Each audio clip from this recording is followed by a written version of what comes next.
Yun ang sabi ko, na pag ikaw ay magnegosyo, huwag mong isipin na kumita ka kagad. Take time. So, kung swertihin ka, 1 to 5 years, dyan na ang babalik. Dyan ka nakikita. Kung mamalasin ka, 1 to 10 years pa bago makita, kumita ka.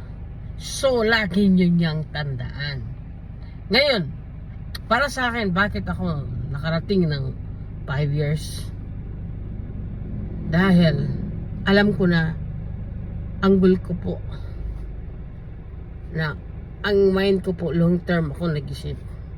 Na 1 to 5 years, kailangan kumita ng kumpanya.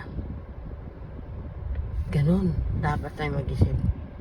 Dahil kung mag-isip po tayo 1 buwan, 2 buwan, tayo kumikita, nako po, huwag ka lang magnegosyo. Okay?